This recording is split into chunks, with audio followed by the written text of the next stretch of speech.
नमस्कार, मी विलास बडे. न्यूज 18 लोकमतच्या या बुलेटिनमध्ये आपल्या सगळ्यांचं स्वागत. बुलेटिनच्या सुरुवातीला एक मोठी बातमी नागपुरातून येते. नागपुरात चॉकलेट खाल्ल्यानं विद्यार्थ्यांना विषबाधा झाल्याची घटना समोर आली आहे. सीताबर्डी परिसरातील मदन गोपाळ शाळेतल्या 17 विद्यार्थ्यांना विषबाधा झाली आहे. या सर्व विद्यार्थ्यांवर लता मंगेशकर रुग्णालयात उपचार सुरू आहेत. विषबाधा झालेल्या मुलांपैकी तिघांची प्रकृती गंभीर असल्यानं त्यांना आयसीयू मध्ये दाखल करण्यात आलंय. या विद्यार्थ्यांना अज्ञात व्यक्तीने चॉकलेट वाटल्याची माहिती समोर आली आहे. बर्डीमधल्या मदन मोहन अग्रवाल विद्यालयातल्या विद्यार्थ्यांना जे आहे ते आज दुपारच्या वेळी कोणी अज्ञात व्यक्तीने जे आहे ते चॉकलेट्स आणून दिलं आणि ते चॉकलेट्स खाल्ल्यामुळे जे आहे ते विद्यार्थ्यांना विषबाधा झाल्याची घटना जी आहे ती समोर आलेली आहे. 17 विद्यार्थ्यांना जे आहे ती विषबाधा झाली होती. त्यातल्या काही विद्यार्थ्यांना जी आहे ती सौम्य लक्षणं होती, मात्र 3 जे विद्यार्थी आहेत त्यांना ओमिटिंग सारखा त्रास झाल्यानंतर जे आहे ते त्यांना अतिदक्षता विभागात जे आहे ते उपचारासाठी दाखल करण्यात आलेलं आहे. इतर विद्यार्थ्यांची जी आहे ती आता प्रकृती स्थिर असल्याचं डॉक्टरांकडून सांगण्यात येतं. आपल्यासोबत डॉक्टर आहेत जे या विद्यार्थ्यांवर उपचार करतात. आपण डॉक्टरांकडून जाणून घेऊया. मॅडम, विद्यार्थ्यांची प्रकृती कशी आहे?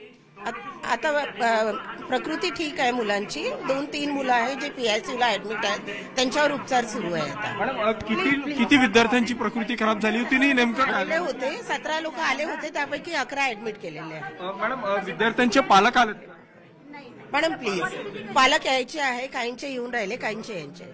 नक्कीच आपण पाहतोय की 3 विद्यार्थ्यांची प्रकृती जी आहे ते अस्वस्थ आहे, मात्र इतर विद्यार्थ्यांची प्रकृती जी आहे ती बऱ्यापैकी ठीक झालेली आहे. त्यामुळे त्यांना थोड्या वेळात जो तो डिस्चार्ज दिला जाण्याची शक्यता आहे. खरं तर या शाळेमध्ये शिकणारे जे विद्यार्थी आहेत ते गरीब घरचे आहेत, त्यामुळे त्यांचे आईवडील कुठेतरी नोकरीमानाच्या निमित्तानं बाहेर गेलेल्या शाळा प्रशासनाने जे आहे ते त्यांच्या आईवडिलांना याची सूचना दिलेली आहे. त्यामुळे थोड्या वेळात आईवडील इथे दाखल होतील. आता जे 3 विद्यार्थ्यांची प्रकृती अस्वस्थ आहे त्यांच्यावर उपचार सुरू आहे. मात्र नेमके हे चॉकलेट्स कोणी आणून दिले, का आणून दिले, याचा तपास जे आहे तो पोलीस विभागाकडून केला जाणार आहे.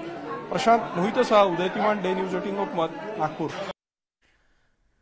आशिष शेलार यांनी उदयनराजेंच्या भूमिकेवर भाष्य केलंय. उदयनराजेंना त्यांचं मत मांडण्याचा पूर्ण अधिकार आहे, ते आमचे राजे आहेत असं शेलार म्हणाले. तर राज्यपालांच्या वक्तव्याशी भाजप असहमत असल्याचंही शेलार यांनी स्पष्ट केलं. सीमावादाच्या मुद्द्यावर कोणी आरे केलं तर महाराष्ट्र कार्य करणार असल्याचं सूचक वक्तव्य सुद्धा शेलार यांनी केलं. तसंच सीमा भागातल्या त्या गावांवर महाराष्ट्राचा हक्क आहे असंही शेलार म्हणाले. उद्धव ठाकरेंवर सुद्धा शेलारांनी जोरदार टीका केली आहे. माझं कुटुंब माझी जबाबदारी हीच उद्धव ठाकरेंची घोषणा होती असा टोला शेलार यांनी ठाकरेंना लगावलाय. उदयनराजेंजींना स्वतःचं मत मांडण्याचा अधिकार पूर्ण आहे. या राज्यामध्ये आंदोलनाची त्या ठिकाणी परवानगी सगळ्यांना आहे. उदयनराजेंनी आंदोलन घोषित केलंय तर तो त्यांचा अधिकार आहे.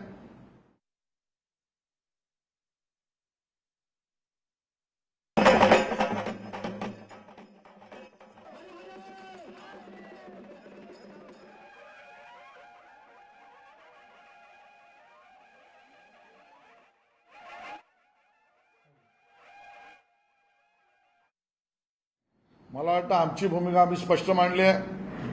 मी ही तिसऱ्यांदा भूमिका मांडतोय. राज्यपालांच्या त्या वक्तव्याशी आम्ही असहमत आहोत. ते साफ चुकीचं आहे. आणि स्पष्ट भूमिका मांडल्यानंतर सुद्धा काही पक्ष, मी उदयनराजेंबद्दल बोलत नाही, काही पक्ष याचा बाऊ आणि राजकारण करतायत. त्यांना करू दे, त्यांचा अधिकार आहे. उद्धव ठाकरेजींच्या मनात काय मोजण्या एवढा मी मनकवडा नाहीये, पण मला उद्धवजींची घोषणा मात्र नक्की माहिती आहे. माझे कुटुंब माझी जबाबदारी, त्यांची घोषणा, त्यांचा धोरण, त्यांचा कार्यक्रम, माझे कुटुंब माझी जबाबदारी, हा जर चष्मा लावला तर उत्तर सापडतंच. मला वाटतं या सामंजस्याने हा विषय सुटला पाहिजे. कुठल्याही बाजूने जर अरे झालं तर महाराष्ट्राकडून कार्य होईल. महाराष्ट्राकडून कार्य आम्ही करूच,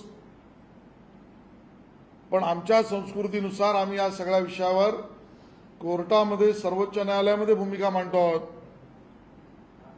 जर कुठल्याही पद्धतीने तणाव, अग्रेशन, आक्रमकपणा कर्नाटकच्या बाजूने झाला तर महाराष्ट्रातनं आम्ही भारतीय जनता पार्टी त्या